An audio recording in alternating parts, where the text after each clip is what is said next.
ये नहीं रहे। तो इसलिए मैं बहुत बहुत धन्यवाद करता हूँ इस कार्यक्रम के लिए। हमारे बच्चों ने इस कार्यक्रम को कराया, हमारे बाबू विशाल बहुत, सपना बहुत और जितने भी कार्यकर्ता हैं, मैं सबको बहुत बहुत साधुवाद करता हूँ। इन लोगों ने कार्यक्रम करा के देश में बड़ा संदेश दिया। सर, आप तो बहुत अथक प्रयास कर रहे हैं कि जो कि SC ST OBC माइनॉरिटी जो भी समाज है एकजुट होकर के बहुजन की सत्ता लाए। क्या लग रहा है OBC समाज सुधर रहा है सर जी? दरअसल OBC समाज अपने आप को मानव नहीं मानता। OBC समाज में यादव है, पटेल है, कुशवाहा है, कुर्मी है, माझी है, मल्लाह है।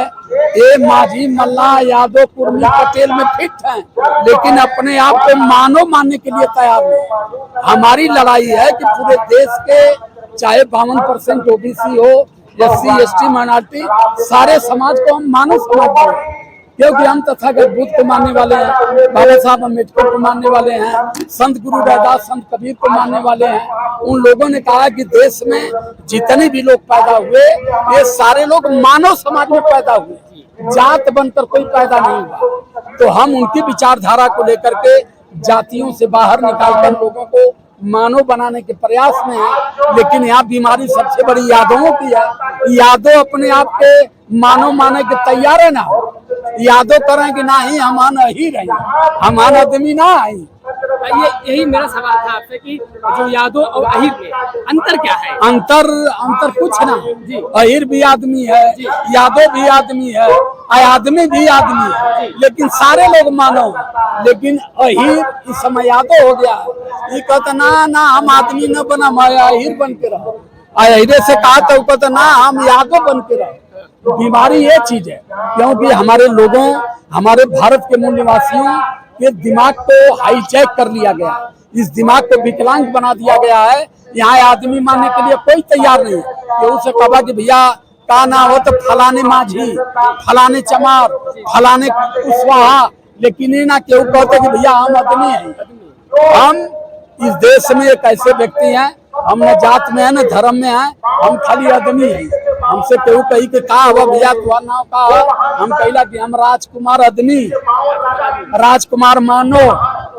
आज जब केहू काला बिरादर बताओ तो उनको उलाट के खपसबो करी। तो जो है कि अब थोड़ा OBC समाज को एक संदेश आप दे। OBC समाज के कहूंगा कि अधिकार वंचित हो, आजाद भारत में एक प्रधानमंत्री पैदा नहीं कर पाए, तुम अपने आप को OBC समझ करके ब्राह्मणों का गुलाम बन के रह गए, शासक बनने का प्रयास करो। OBC समाज इस देश में 52% है, और 52% अगर जगह होता तो अब तक भारत का ये शासक होता।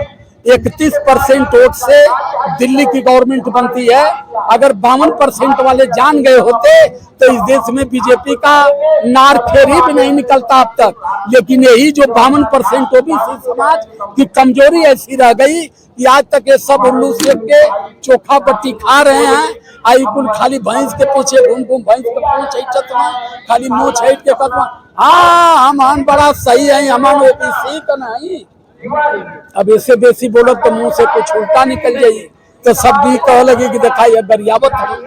ये देश में सबसे बड़ा गधा कोई है तो केवल 52% OBC।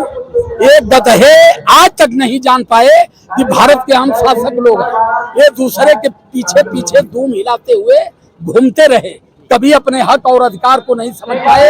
ये देश में 52% का मतलब कि भारत की आधी आबादी OBC है, और भारत की आधी आबादी OBC है तो भारत का शासक भी इनको होना चाहिए था। लेकिन इनको सत्ता में नहीं है। ये कहाँ है? बजरंग दल में है, ये कहाँ है? हिंदू सेना में है, ये कहाँ है? RSS में इनकी संख्या है। अभी IAS खोजेंगे, PCS खोजेंगे, जज खोजेंगे तो इनका पता नहीं।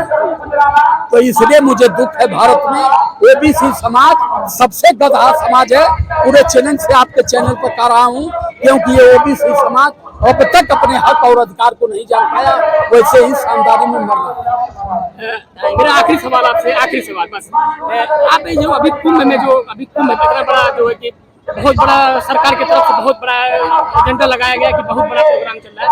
आप कुंभ के बारे में क्या कहना चाहते हैं? कुंभ के बारे में केवल यही कहना चाहेंगे, कुंभ में जाने वाले सारे लड़बक थे, सारे दिमाग से पैदल थे, सारे दिमाग से विकलांग थे, वो कुंभ में गए। वो हगनाटिया में जाके अमृत स्नान मारत हुआ, वही में मरत हुआ, वही में पीतत हुआ, वही में छीकत हुआ, पादत हुआ, मुतत हुआ, और वही में जाके अमृत स्नान करत हुआ। भरे समर से के पानी में उनका पाप ना धोआ था, जाके हगनाटिया में पाप धोआ गया। तो इसलिए वो टोटल दिमाग से विकलांग है, दिमाग से पैदल है। जितने भी वो कुंभ में नहाने वाले, मैं उनको मानता ही नहीं, वो जानवर से भी बता। पूरे चैलेंज से कर रहा हूँ, भारत का कोई शंकराचार्य धर्मगुरु चाहे तो मुझसे इस पर डिबेट कर ले। मैं उनसे जानना चाहता हूँ, अगर ये कहते हैं कि कुंभ में नहाने से 7 जन्म का पाप धुल जाता है, तो वहाँ लाखों संत क्या करने गए थे? इसका मतलब कि देश के सारे संत ही महापापी हैं, सबसे पहले स्नान वही करते हैं। तो इसलिए कुंभ को मैं मानता नहीं। वहाँ जाने वाले वो जितनी भीड़ है, वो भीड़ों की भीड़ है। बहुत बहुत धन्यवाद आपका हमारे चैनल पे बात करने के लिए। बहुत बहुत सारा हमारे साथ में जो है मैं बिरहा लोकगीत मिशन गायिका सीमा कौशल। पहले तो बिरहा जगत में, बिरहा क्षेत्र में काम कर रही थी साहब, लेकिन अब साहब के साथ, सर के साथ जुड़ी हूँ। करीब करीब 1 साल होने जा रहा है। और पहले मेरे दिमाग में भी गोबर भूसा भरा हुआ था, लेकिन जब से इनको सुनने लगी, जानने लगी, समझने लगी, तब से मेरा दिमाग भी दुरुस्त हो गया। और अपने महापुरुषों के बताए हुए पद चिन्हों पर हम काम कर रहे हैं। अपने बहुजन समाज की महिलाओं को जगाने का काम कर रहे हैं क्षेत्र में घूम घूम करके। इससे बड़ी संतुष्टि, सुकून मिलता है। और सबसे बड़ा सुकून यह मिलता है कि जब आप लोग कहीं मिल जाते हैं और सवाल पर सवाल करने लगते हैं, तो खुशी होती है। इसके लिए बहुत बहुत साधुवाद है आप सभी को। मेरा क्रांतिकारी जय भीम। जितने भी आपके चैनल के माध्यम से देख रहे हैं, मुझे सबको सादर जय भीम, नमो बुद्धाय। मैं बहुत कुछ नहीं कहना चाहूंगी क्योंकि समय का अभाव है, प्रोग्राम के लिए लेट हो रहा है, क्षमा चाहूंगी आप लोगों से। सादर जय भीम, नमो बुद्धाय। आप सभी को बहुत बहुत साधुवाद। बहुत बहुत धन्यवाद आपका चैनल पे आप देख रहे हैं, चल रहा है पंचम संगीत में। अभी देख ही रहे हैं, जैसे कि